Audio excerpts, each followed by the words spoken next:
Boa noite a todos. Que Jesus nos ampare. Agradecendo a Deus e a Jesus pela oportunidade do esclarecimento e do aprendizado, por essa doutrina esclarecedora e consoladora, vibrando amorosamente pelos necessitados de amparo e assistência para suas dores físicas ou morais. Permita, Pai, que sejamos amparados por Tua misericórdia infinita.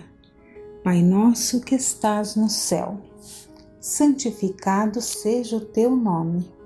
Venha a nós o teu reino.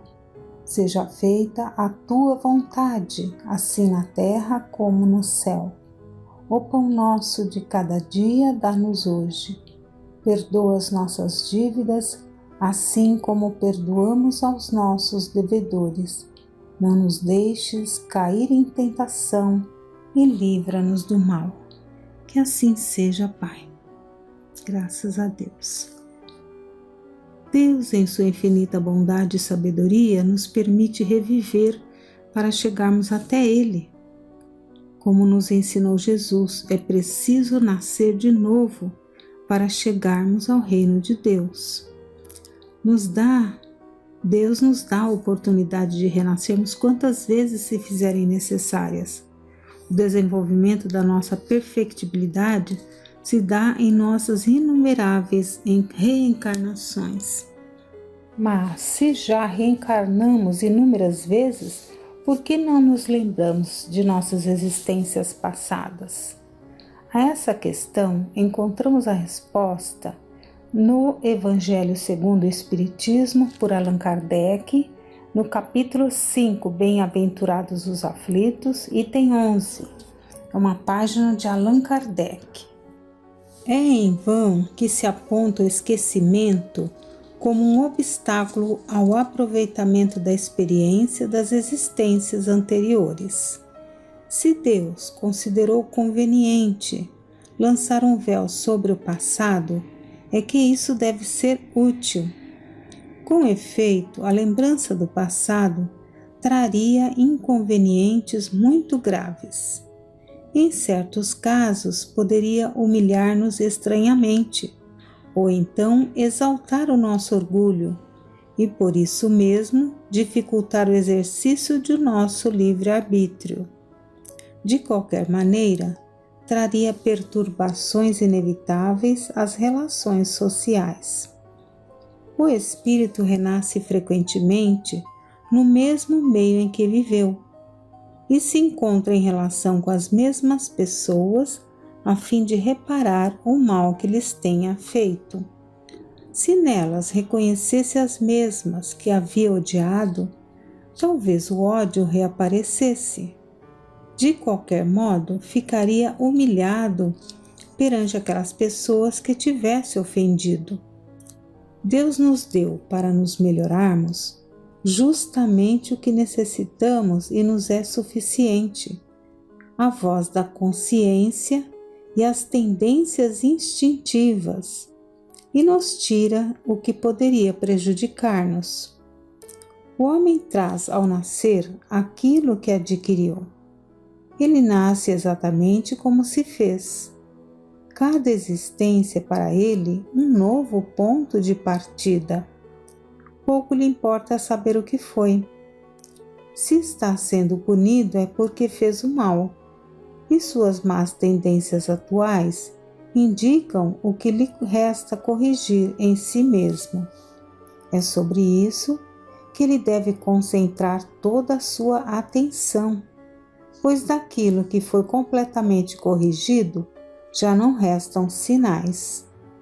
As boas resoluções que tomou são a voz da consciência que o adverte do bem e do mal e lhe dá força de resistir às más tentações. De resto, esse esquecimento só existe durante a vida corpórea. Voltando à vida espiritual, o espírito reencontra a lembrança do passado. Trata-se, portanto, apenas de uma interrupção momentânea, como a que temos na própria vida terrena durante o sono, e que não nos impede de lembrar no outro dia o que fizemos na véspera e nos dias anteriores. Da mesma maneira, não é somente após a morte que o espírito recobra a lembrança do passado. Pode dizer-se que ele nunca a perde, pois a experiência prova que, encarnado, durante o sono do corpo, ele goza de certa liberdade e tem consciência dos seus atos anteriores. Então, ele sabe por que sofre e que sofre justamente. A lembrança só se apaga durante a vida exterior de relação. A falta de uma lembrança precisa, que poderia ser penosa e prejudicial às suas relações sociais, permite-lhes aurir novas forças nesses momentos de emancipação da alma, se ele souber aproveitá-los. Como vimos, Deus nos concede o esquecimento do passado e nos dá a voz da consciência e as tendências instintivas. A voz da consciência são as boas resoluções que tomamos, que nos adverte do bem e do mal. Nos adverte para que possamos resistir ao arrastamento do mal. Temos também as tendências instintivas que precisamos corrigir e melhorar. Vamos ver um exemplo no livro O Céu e o Inferno, onde Kardec nos fala sobre o benefício do esquecimento das existências anteriores. História de um criado.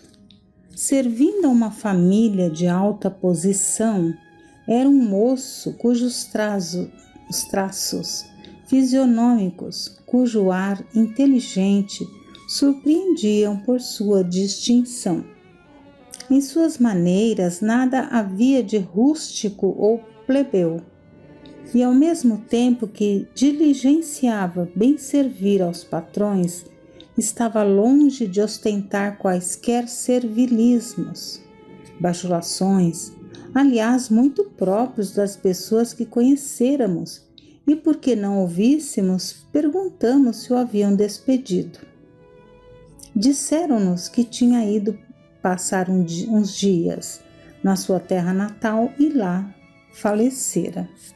Disseram-nos mais que muito lamentavam a perda de tão excelente moço, possuidor de sentimentos assaz elevados para a sua posição.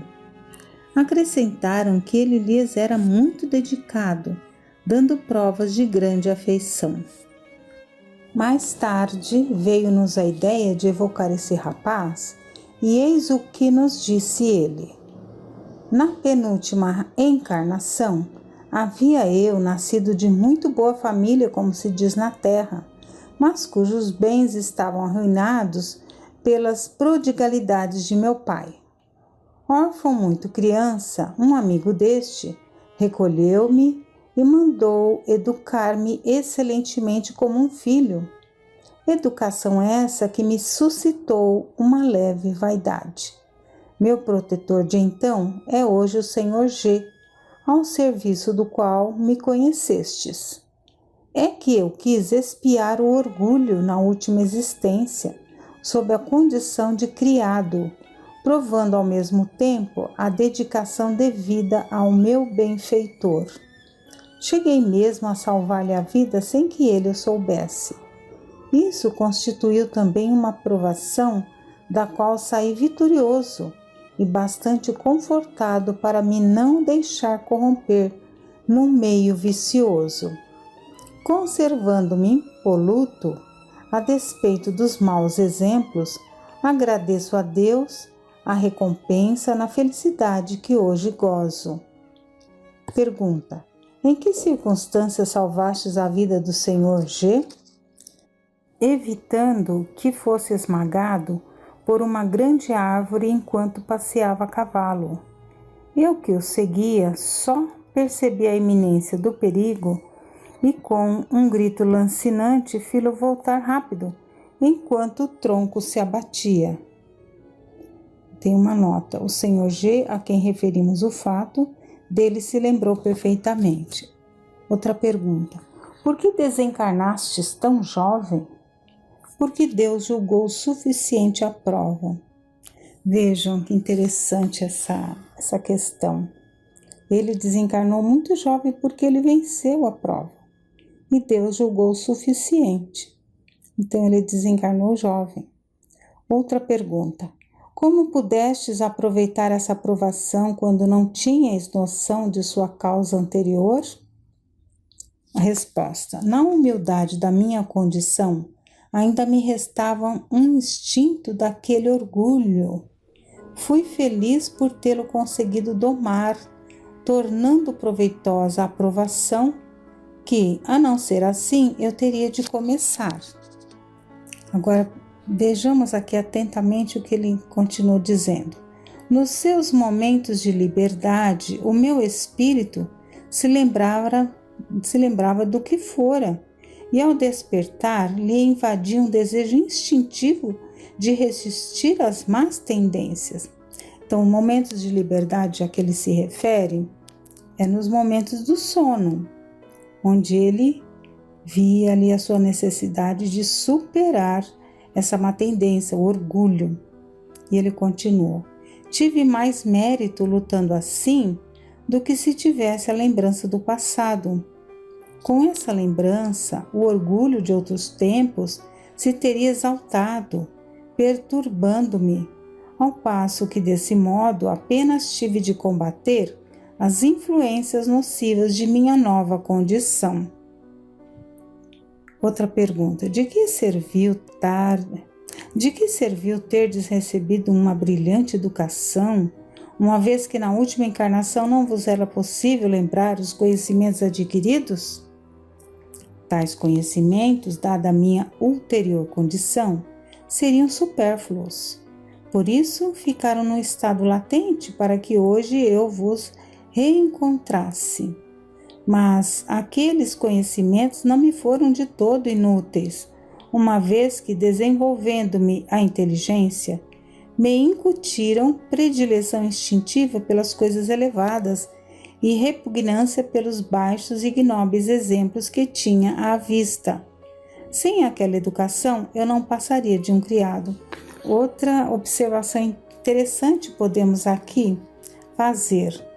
Aqueles conhecimentos na forma intuitiva, desenvolvendo a inteligência, ele percebia que não poderia seguir aqueles maus exemplos. Então, a educação do passado o ajudou agora. Então, ele era um criado, mas com toda essa condição de não se deixar levar pelos maus exemplos que tinha à vista. A abnegação dos criados para com os patrões terá por ascendente o fato de relações anteriores? Sem dúvida, e ao menos é esse o caso comum. Às vezes, esses criados são membros da mesma família, ou, como no meu caso, escravos da gratidão, e que procuram saldar uma dívida ao mesmo tempo correndo para que progridam por sua dedicação.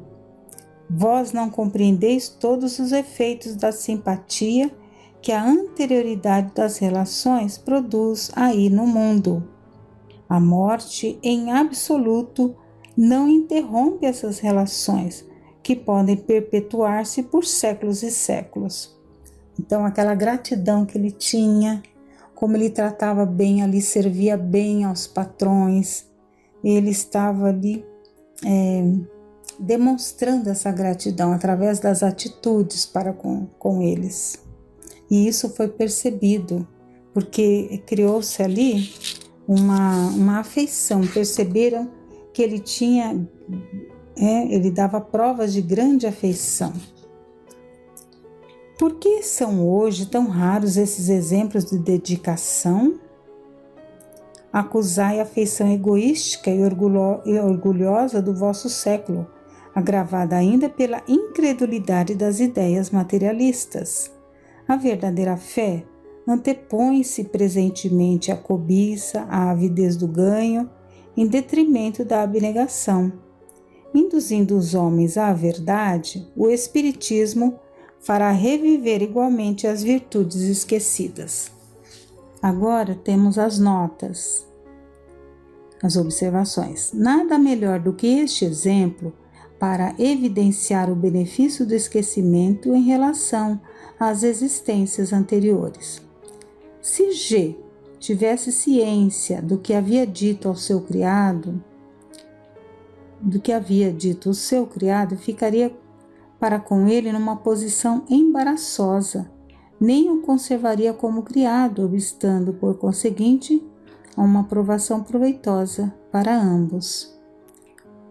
Que ele não soube ali que o criado lhe salvara a vida, né? Então, sem saber, o criado continuou sendo criado, que era a prova dele. Ele precisava vencer o orgulho. Muito interessante.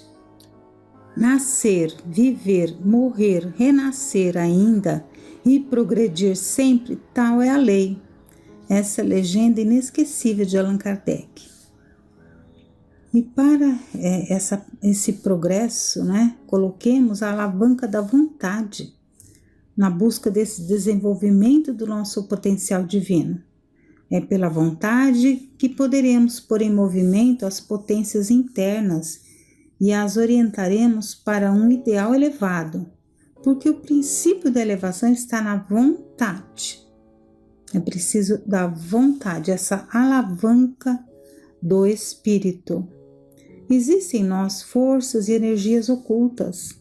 É na vida íntima, no desabrochar de nossas potências, de nossas faculdades, na conquista das virtudes que está o manancial das felicidades futuras. Quando nos entregamos às buscas banais, conquistas materiais e deixamos de buscar o conhecimento de nós mesmos, de nossas riquezas psíquicas, que nos proporcionariam inumeráveis alegrias, poderemos nos perder do objetivo da vida que teremos que alcançar. Desenvolver em nós o desejo de resistir às más tendências com determinação, perseverança, tendo a lucidez para direcionarmos a nossa vontade à meta que queremos alcançar. Orando a Deus, pedindo força, coragem, para corrigirmos o defeito, desenvolvendo o autodomínio. Teremos ajuda quando dormimos. Poderemos receber conselhos e incentivo. Se desejamos com sinceridade e fé esta autossuperação, receberemos o auxílio de espíritos que nos querem bem, também através das intuições. Nos lembremos também que sem humildade não há progresso possível. E o autoconhecimento nos traz a humildade. A percepção de nossas carências espirituais nos levará a traçarmos o caminho da renovação. Esse caminho já nos foi traçado por Jesus. O reino de Deus está dentro de vós, nos disse ele. É pelo conhecimento do Evangelho de nosso Senhor Jesus Cristo que elevaremos o nosso discernimento para melhores escolhas. A influência de Jesus em nossa vida significa solidariedade, cultura, entendimento e perdão. Busquemos então nos afeiçoar a esses ensinamentos, a prática desses ensinamentos de Jesus, e sentiremos nossa alma renovada. E nos lembrando do pedi e obtereis, pedi a luz que deve clarear o vosso caminho e ela vos será dada. Pedi a força de resistir ao mal e a tereis. Pedi a assistência dos bons espíritos e eles virão ajudar-vos. E como anjo de Tobias vos servirão de guias. Pedi bons conselhos e jamais vos serão recusados. Batei à nossa porta e ela vos será aberta, mas pedi sinceramente, com fé, fervor e confiança. Apresentai-vos com humildade, não com arrogância, sem o que sereis abandonados às vossas próprias forças, e as próprias quedas que sofrerdes constituirão a punição do vosso orgulho. Buscai e achareis, batei e abrir-se-vos-á. Então, com humildade, com fé, confiança, força e coragem. Conservemos a alegria da esperança, trabalhando e servindo sempre com otimismo e sigamos adiante, para frente e para o alto. Que Deus nos abençoe.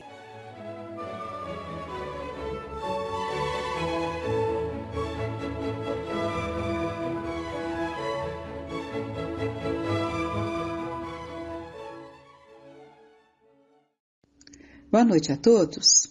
Estamos juntos em mais um encontro e nessa noite nós vamos iniciar as nossas reflexões, verificando, analisando os comentários que Kardec fez sobre aquelas questões que nós vimos sobre o egoísmo. Há 2 semanas que nós temos visto questões que abordam o egoísmo, que é justamente o entrave que nos impede dessa mudança tão necessária, né? Dessa mudança dentro de nós mesmos, de dentro para fora, que levará ali a outras atitudes, a um outro comportamento, a um sentimento mais depurado em relação ao próximo. Enfim, vamos ver então os comentários que Kardec fez, e isso finaliza esse estudo do egoísmo do Livro dos Espíritos, por Allan Kardec. Louváveis esforços são feitos, sem dúvida, para ajudar a humanidade a avançar. Encorajam-se, estimulam-se, honram-se os bons sentimentos, hoje mais do que em qualquer outra época. E não obstante, o verme devorador do egoísmo continua a ser a praga social. É um verdadeiro mal que se espalha por todo o mundo e do qual cada um é mais ou menos vítima. É necessário combatê-lo, portanto, como se combate uma epidemia. Para isso, deve-se proceder à maneira dos médicos, remontar a causa. Que se pesquisem em toda a estrutura da organização social, desde a família até os povos, da choupana ao palácio, todas as causas, todas as influências patentes ou ocultas que excitam, entretêm e desenvolvem o sentimento do egoísmo. Uma vez conhecidas as causas, o remédio se apresentará por si mesmo. Só restará então combatê-las, se não a todas, ao mesmo tempo, pelo menos por partes, e pouco a pouco o veneno será extirpado. A cura poderá ser prolongada porque as causas são numerosas, mas não é impossível. De resto, não se chegará a esse ponto se não se atacar o mal pela raiz, ou seja, pela educação. Não essa educação que tende a fazer homens instruídos, mas a que tende a fazer homens de bem. A educação, se for bem compreendida, será a chave do progresso moral quando se conhecer a arte de manejar, a arte dos caracteres. Então, quando se conhecer a arte de manejar, a arte dos caracteres, que é o caráter, é o plural de caráter, né? Dos caracteres, como se conhece a de manejar as inteligências. Poder-se-á endireitá-los da mesma maneira como se endireitam as plantas novas. Então, quando se conhecer a arte de manejar o caráter, né? De cada um, os caracteres de cada um, né? Teremos então essa possibilidade de endireitar, né? Da mesma maneira como se endireitam as plantas novas. Essa arte, porém, requer muito tato, muita experiência e uma profunda observação. É um grave erro acreditar que basta ter a ciência para aplicá-la de maneira proveitosa. Quem quer que observe desde o instante do seu nascimento, o filho do rico como o do pobre, observando todas as influências perniciosas que agem sobre ele em consequência da fraqueza, da incúria e da ignorância dos que dirigem, e como em geral os meios empregados para moralizar fracassam, não pode admirar-se de encontrar no mundo tantas confusões, que se faça pela moral tanto quanto se faz pela inteligência, e ver-se-á que, se há naturezas refratárias, há também, em maior número do que se pensa, as que requerem apenas boa cultura para darem bons frutos. O homem quer ser feliz, e esse sentimento está na sua própria natureza. Eis porque ele trabalha sem cessar para melhorar a sua situação na terra e procura as causas de seus males para os remediar.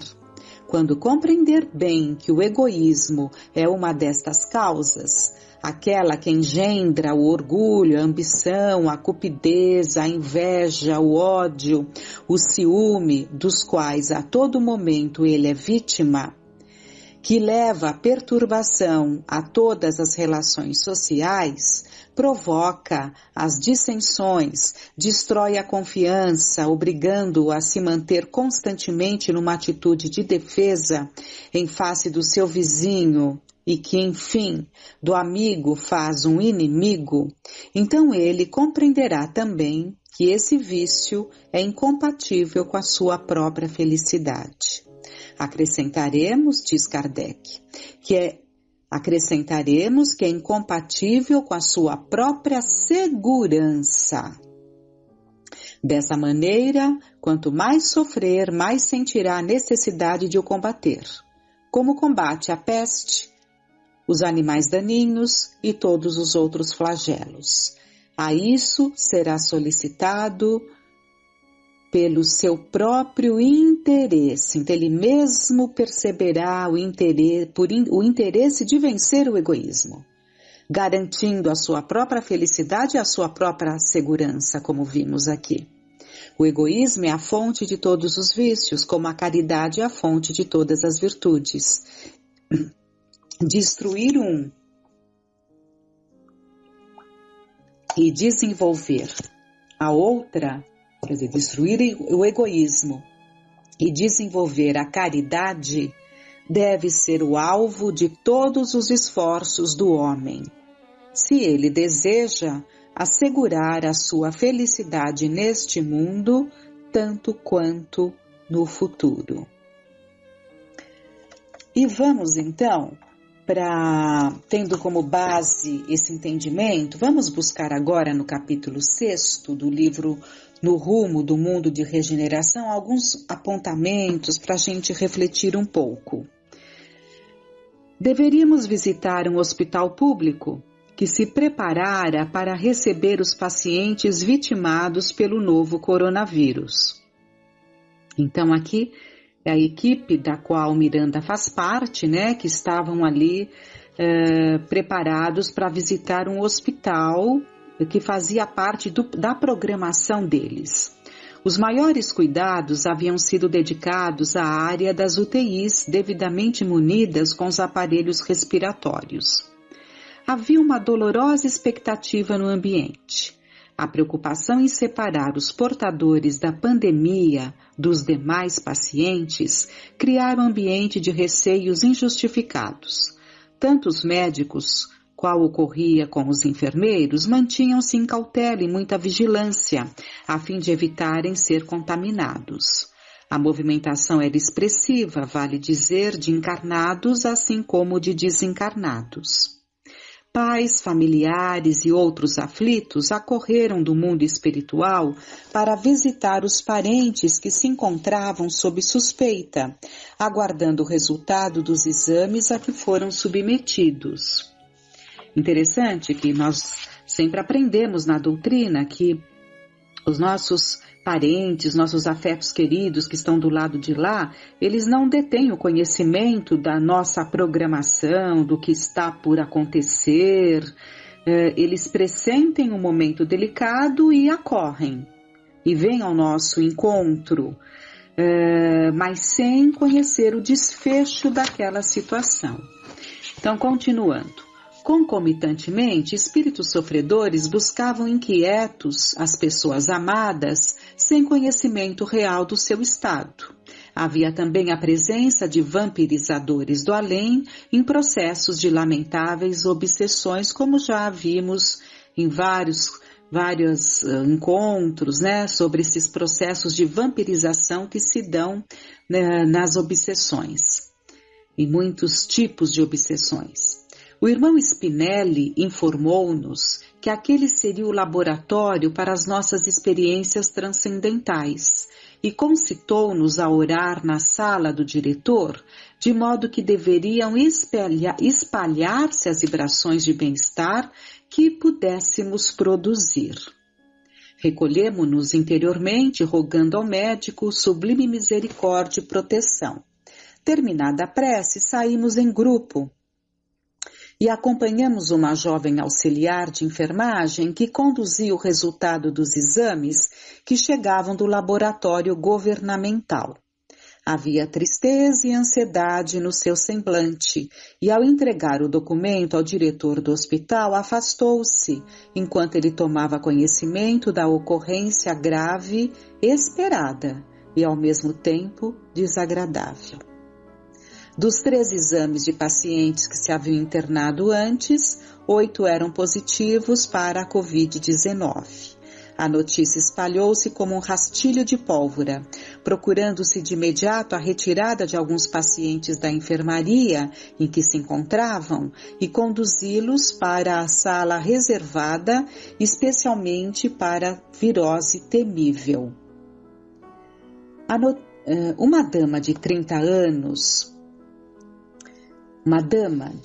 anos presumíveis foi dominada pelo desespero e, lamentando-se, afirmava que iria desencarnar porque era portadora de diabetes em estado avançado.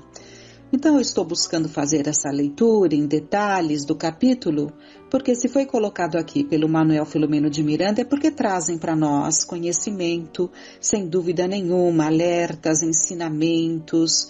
Então, nós estamos vendo aqui a reação dessa dama, dessa mulher, né?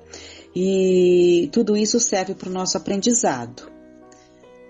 Então, retomando, uma dama de 30 anos presumíveis foi dominada pelo desespero e, lamentando-se, afirmava que iria desencarnar porque era portadora de diabetes em estado avançado. Então, provavelmente, ela já sabia de algumas notícias muito... sobre o diabetes, sobre os perigos dos pacientes diabéticos, né? Então ela entrou em desespero. O médico acercou-se-lhe e muito tranquilamente lhe explicou que estava sendo atendido em tempo e que o seu organismo jovem resistiria, superando a infecção. Esse é o problema das notícias, né? Muitas vezes elas vêm ali de uma forma resumida e não abrangendo evidentemente a todas as situações e levando muitos ao pânico, né? Chamou-me a atenção um cavalheiro de aproximadamente 50 anos, que mergulhou no silêncio da oração e entregou-se à providência divina, atraindo de imediato o venerando espírito que o envolveu em vibrações de paz e de coragem. Então vamos observando as diferenças de comportamento. Esse outro cavalheiro que ele está descrevendo aqui, com 50 anos, buscou o refúgio na oração, se voltando à providência divina, que é Deus, é entregar a Deus, né, aquela condição em que nos encontramos naquele momento. É isso que devemos fazer em todos os momentos das nossas vidas, em que sentimos essa necessidade de recorrer ao Pai, de recorrer à providência divina, pedindo por sua misericórdia, pelos seus cuidados. Os demais se deixaram dominar pelas lágrimas e algumas reclamações exprobrando o governo, denominado de negligente e transferindo a responsabilidade por encontrar-se ali. Afirmavam que as autoridades governamentais já sabiam da pandemia com as suas garras assassinas e que, ao invés de resguardarem as pessoas de aglomerações e meios fáceis de contágio, estimularam os prazeres do carnaval e ali estavam as vítimas dos folguedos perniciosos. Não se davam conta de que a responsabilidade é de cada um, muito importante. Não se davam conta, é sempre a nossa tendência de procurar culpados.